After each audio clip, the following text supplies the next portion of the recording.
Grok est la nouvelle hype de l'intelligence artificielle et je vais t'expliquer pourquoi. Tu vas voir, c'est un truc de dingue. Salut les humains, c'est Madame IA et c'est une vidéo dédiée à Grok. Alors évidemment, je ne te parle pas de Grok, d'Elon Musk, mais bien d'un tout autre projet. Dans cette vidéo, je vais t'expliquer le plus simplement possible, avec des mots simples, pourquoi est-ce que c'est une révolution et pourquoi tu ne confondras plus jamais avec ChatGPT. Grok est une entreprise qui se concentre à la base sur l'accélération matérielle pour les applications d'intelligence artificielle et elle a été fondée par d'anciens ingénieurs de Google qui ont travaillé sur justement une toute nouvelle unité de traitement qui s'appelle un TPU, T pour Tensor, donc un traitement tensoriel de Google, un circuit intégré et personnalisé pour accélérer les charges d'apprentissage automatique. Et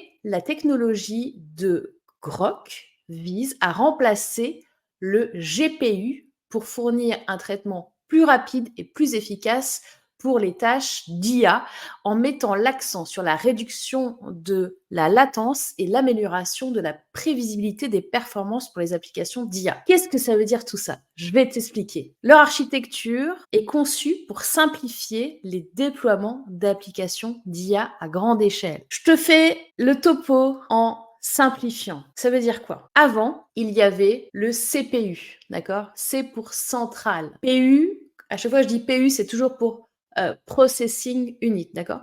CPU, et ça permet aux ordinateurs de faire des calculs. Voilà, CPU, le truc de base. Après, il y a eu le GPU, G pour graphique. On est passé au GPU notamment à cause ou grâce aux jeux vidéo, parce qu'on est passé à un autre niveau pour justement faire des calculs plus rapides, plus poussés, pour que ce soit plus fluide. Il y a beaucoup plus de calculs à faire et de puissance à avoir pour justement des jeux vidéo qui bougent avec un tas d'interactions. Maintenant, avec Grok, il y a le LPU. L pour language, ok, langage. Donc, qu'est-ce qui se passe? Le GPU servait à la fois, là, dans tout ce qui a été fait jusqu'à maintenant sur l'intelligence artificielle, à l'apprentissage du modèle de langage, donc on appelle ça aussi le LLM, et aussi à la restitution de cet apprentissage, c'est-à-dire le service que toi, tu vas utiliser en tant qu'utilisateur en fin de chaîne. Par exemple,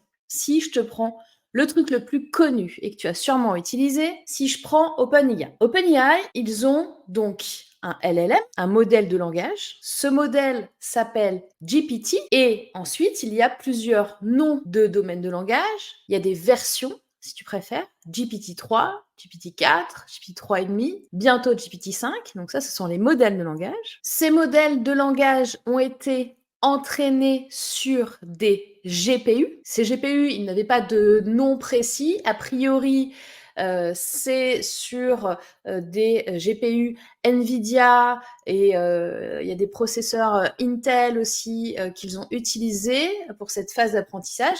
Et ils ont aussi utilisé pour l'exécution de leur modèle, c'est-à-dire pour faire fonctionner le service qui, lui, s'appelle ChatGPT. L'ancienne façon de faire jusqu'à maintenant, c'était le GPU, à la fois sur l'apprentissage, notamment de GPT, GPT-4, GPT-5, et la restitution sur le service, donc ChatGPT. Donc au final, la nouvelle architecture de Grok, nommée LPU, elle va remplacer la deuxième phase, la partie d'exécution de service. C'est pourquoi, là, quand vous êtes sur le site de Grok, vous allez pouvoir trouver des démonstrations possibles, là, avec des services qui sont exécutés sur différents modèles. Là, vous avez Mistral et Llama de Meta. Donc, là, si on regarde et si on compare, si je vous mets un ChatGPT et là, un Grok, on peut comparer sur la même demande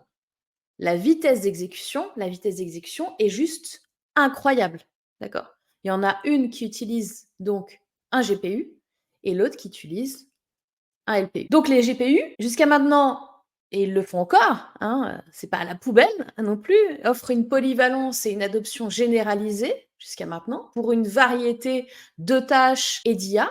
Et les TPU, eux, offrent des performances et une efficacité énergétique aussi optimisée pour l'apprentissage plus profond. Et puis, vous avez les LPU, donc quant à eux, qui pourraient représenter une option assez prometteuse dans le traitement du langage naturel. Et c'est pour ça que vous allez pouvoir trouver différents services. Là, quand je vais dans le lab de Grok, j'ai différentes choses qui sont en cours, qui sont en train d'arriver. Et là, notamment, il va pouvoir y avoir des choses assez bluffantes, à mon avis, sur tout ce qui va être traitement du langage, efficacité et tout ce qui va être peut-être traduction, c'est-à-dire pouvoir parler avec des personnes sur différentes langues et de manière ultra fluide, quasiment en traduction instantanée et beaucoup d'autres choses. Enfin, ça ouvre en fait des portes, des possibilités nouvelles encore sur l'intelligence artificielle. Donc le futur, c'est certainement progressivement des GPU remplacés par des TPU pour la phase d'apprentissage et des GPU remplacés par des LPU pour la phase d'exécution et donc pour le rendu du service. La vitesse avec laquelle l'intelligence va avancer dans les prochains mois et années, ça va dépendre en fait beaucoup de deux facteurs. Peut-être une sorte de mini-guerre froide entre le monstre actuel Nvidia, il y a quand même énormément de parts de marché et qui est le maître des GPU aujourd'hui et qui va pas se laisser faire du jour au lendemain et qui va peut-être voir avec les petits nouveaux là qui innovent peut-être des possibilités de rachat sur des nouvelles technologies, des nouvelles architectures pour prendre le bon tournant. Et l'autre sujet chaud sur la vitesse avec laquelle l'IA va se propager en termes de performance et en termes de nouvelles choses et en termes de nouvelles possibilités, ça va être les ressources nécessaires en matériel, en matières premières, donc en finance aussi pour soutenir cette nouvelle révolution. C'était Madame IA. Si vous aimez ce type de vidéo, encouragez-moi avec un petit like avant de partir. Pensez à vous abonner. Je vous dis à très vite pour une nouvelle vidéo sur l'IA, expliquée simplement et au service de l'humain. À très bientôt. Bye bye.